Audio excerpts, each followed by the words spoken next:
Les amis, c'est l'heure de la première édition de votre revue de presse internationale spéciale Mercato. Première édition, l'Espagne avec le Barça, le Real Madrid et l'ensemble de la Liga. Deuxième édition dans l'après-midi, davantage international. Pour cette première édition, vous le voyez, c'est la suite de notre feuilleton Nico Williams avec Luis Diaz. Et regardez bien l'information à la une de la presse catalane. S'il était pour l'instant en deuxième position derrière Luis Diaz, qui semblait être la priorité, eh bien Nico Williams est passé option numéro 1, Mundo Deportivo et Sport. Pour ce Nico confidentiel, les pages intérieures, les deux profils sont ici. Je vous rappelle que jusqu'à présent, c'est bien l'international colombien de Liverpool qui était sur les tablettes en position 1 pour Deco, pour Hansi Flick et tout le board du Barça. Mais depuis quelques jours, et notamment cette réunion à Barcelone, à l'initiative du joueur qui a envoyé son agent rencontrer Deco pour discuter et surtout pour lui faire savoir que lui voulait rejoindre Barcelone. L'international espagnol de l'Athletic Bilbao a passé toutes ses consignes avec notamment la volonté de retrouver l'ensemble du groupe international espagnol qui joue à Barcelone. Gavi, Fermín, Lamine Yamal, son copain, tout ça joue en sa faveur. Je vous en ai parlé hier. L'âge également, 28 ans pour le Colombien, 22 ans pour l'Espagnol. Et puis il y a cette histoire de clause, ce qui fait qu'aujourd'hui, Nico est passé numéro 1, premier clause. Pourquoi? Parce que Liverpool ne veut pas bouger d'un iota concernant son Colombien. Alors que là, il y a des possibilités. Je vous explique davantage pour faire que Nico, aujourd'hui,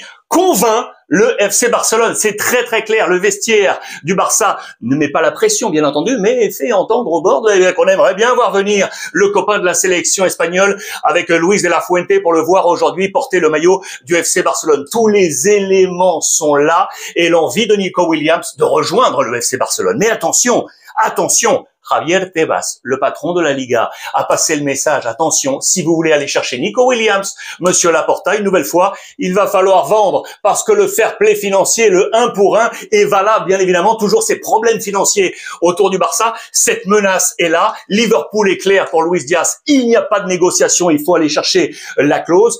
Davantage maintenant de points positifs, vous l'aurez compris, pour Nico Williams. Et attention, parce que du côté de l'Athletic Bilbao, on est ferme également. On a des doutes. Pourquoi? Parce que le frangin de Nico Williams, Iñaki, le frère aîné, souvenez-vous, il y a quelque temps, avait prolongé jusqu'en 2028, passant sa clause à 135 millions d'euros. Le petit frère n'a pour l'instant jamais accepté de prolonger, ce qui fait que sa clause est toujours entre guillemets, à 58 millions d'euros. Elle est donc abordable. Attention parce que le Bayern Munich est là. Il lui reste encore 2 années de contrat à Nico Williams jusqu'en 2027. Il n'a pas suivi les pas de son frère aîné, sans doute pour partir. Le Barça semble être la destination. Attention parce que l'Atlético va être ferme. C'est clause ou rien. Souvenez-vous notamment des 4 profils passés. Kepa qui avait rejoint Chelsea, clause sur la table. Laporte qui avait rejoint Manchester City, clause sur la table. Ander Herrera qui avait rejoint le Paris Saint-Germain, clause également sur la table. Ou encore Javi Martinez qui avait rejoint le Bayern Munich. Il n'avait pas bougé sans voir la clause arriver sur la table.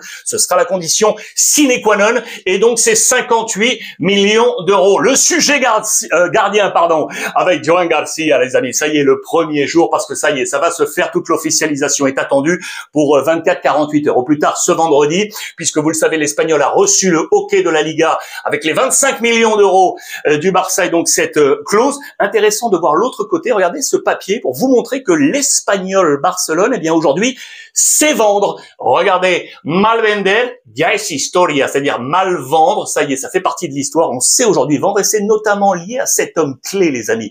Fran Garragarza, qui est arrivé en 2023. C'est un homme de l'ombre, mais c'est lui le vendeur, grosso modo, de l'Espagnol Barcelone. Si jusqu'alors on vendait pas très bien, il est arrivé en 2023. Depuis son arrivée, on a bien vendu. Vous vous souvenez de Sergi Darder, passé par l'Olympique lyonnais espagnol, vendu à Majorque pour 8 millions d'euros. Le défenseur central mexicain, César Montes, vendu à peu près dans le même temps pour Almeria pour 14 millions d'euros. Et aujourd'hui donc, 25 millions d'euros pour Joan Garcia, direction le Barça. Il faut également souligner le travail de ces hommes clés et les connaître. On est là dans cette revue de presse internationale pour également vous apporter cet éclairage. Fran Garragarza, image très intéressante de voir ça. Du coup, Ter Stegen, que va-t-il faire? Rester au Barça, s'en aller? Il veut garder, vous le savez, sa position de numéro 1 avec la Nationalmannschaft de Nagelsmann et notamment pour la prochaine Coupe du Monde. Pour l'instant, il reste sur sa volonté de rester au Barça. Il y a plusieurs éléments. Alors apparemment, Hansi Flick ne lui aurait pas encore parlé. On pense côté Barça que cette discussion, et surtout lui dire qu'il ne sera pas numéro 1, quoique,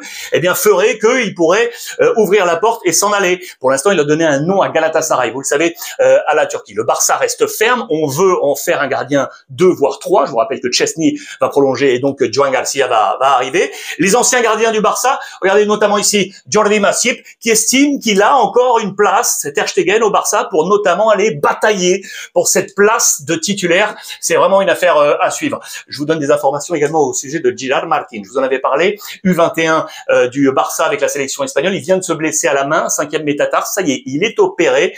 Opération réussie. Maintenant, c'est la phase de récupération pour le voir revenir dans les plans d'Hansi Flick. Je vous parlais du président Laporta.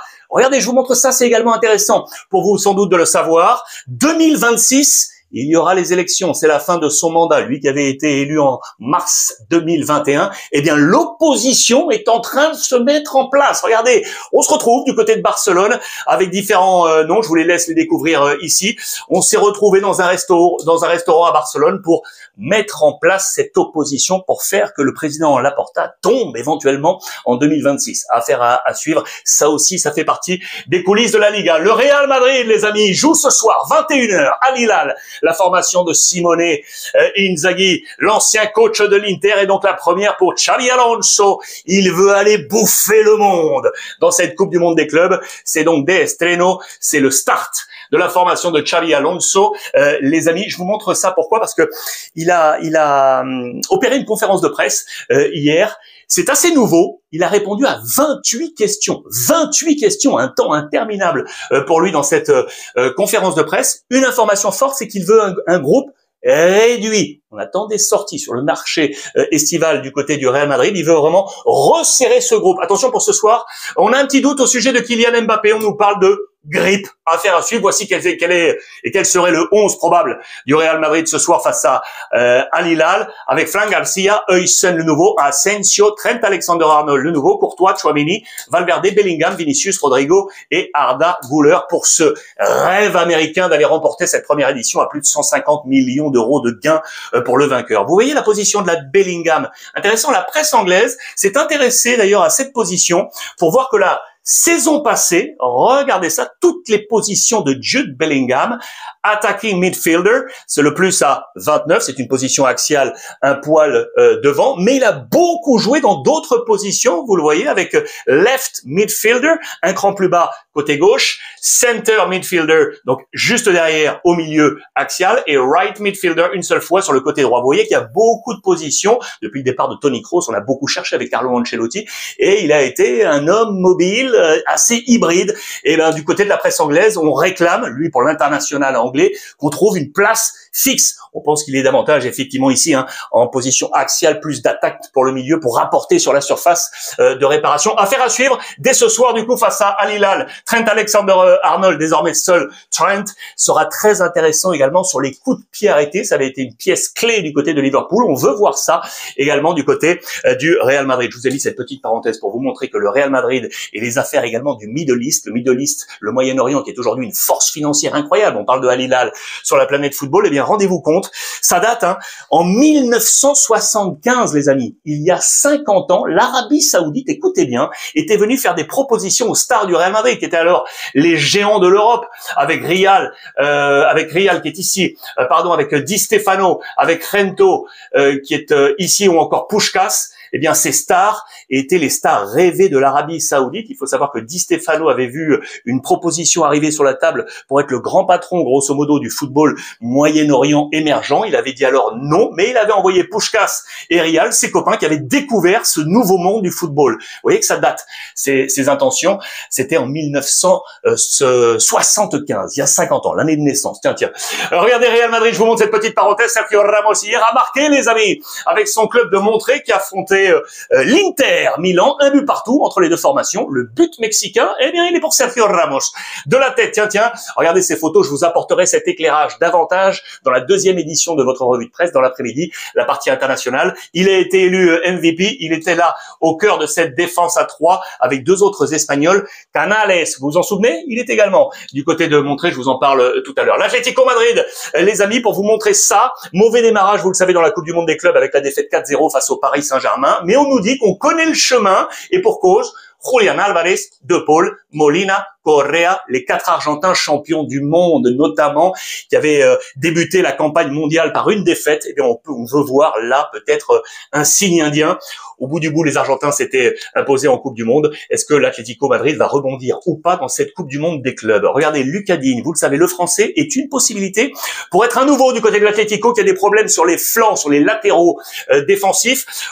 Hier, je vous en ai parlé, on avait parlé des deux options Première Ligue également avec Robertson de Liverpool. Mais comme Aston Villa ne joue pas la Ligue des Champions et que le Français veut être de cette compétition européenne, eh bien le ballottage serait favorable pour Lucas Digne. C'est ce qu'on nous dit dans la presse espagnole. Bien évidemment, il faut voir également ce qui se passe du côté de la presse anglaise. En parlant de Liverpool, regardez, et si les patrons de Liverpool acheter Getafe, les amis. Getafe, regardez le petit club de la banlieue de Madrid. Je vous ai mis cette carte. Madrid est ici. Getafe, c'est au sud. Vous voyez ici. Là, vous voyez par exemple Leganés, que vous connaissez également au niveau football. Getafe est ici. Regardez cette photo qui date un petit peu avec Jürgen Klopp qui était alors l'entraîneur. Ici, côté gauche, c'est Michael Edwards qui est le directeur des opérations football de Liverpool. Et ici, à droite, c'est l'un des patrons de Liverpool. C'est le président de FSG. FSG, pardon, c'est Fenway Sports Group. C'est la multinationale américaine qui détient Liverpool, mais pas seulement.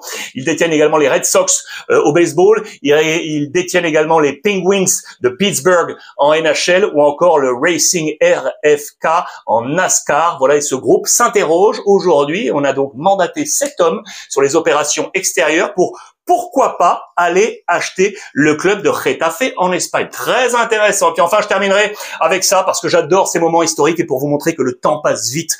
Regardez, c'est la finale de la Copa del Rey 2019. C'était l'année du centenaire du club de Valence. Valence s'était imposé face au Barça de Lionel Messi 2-1. Regardez tous ces joueurs. Un seul est encore là, c'est le capitaine Gaia, qui est toujours à Valence. Tous les autres ne sont plus là. Le dernier qui vient d'arrêter, c'est le gardien Jaume Domenech. Les autres, Gabriel Paulista, il joue toujours à Beşiktaş. Garay, lui a arrêté. Gonzalo Guedes, l'ancien du PSG, est à Wolverhampton. Regardez lui, Parejo, il est à Villarreal. Kevin Gamero, qui a arrêté sa carrière, vous le savez. Francis Coquelin, l'autre Français qui est toujours avec le Football Club de Nantes. Carlos Soler, qui est ici, l'ancien du PSG également, qui est à West Ham. Je pense à Rodrigo, qui est parti au Qatar, qui est du côté de Al Gharafa, prêté par Al Rayyan. Et puis le dernier, c'est Daniel Vaz, qui était également en Ligue 1 et qui est rentré chez lui du côté de Brøndby. Un seul est encore là, 2019. Que le temps passe vite. C'est un message ultra important. Fin de ce premier épisode. Tout à l'heure, épisode 2, avec la revue de presse Mercato, davantage international. En attendant, n'oubliez pas, le temps passe vite. Profitez des vôtres, les amis.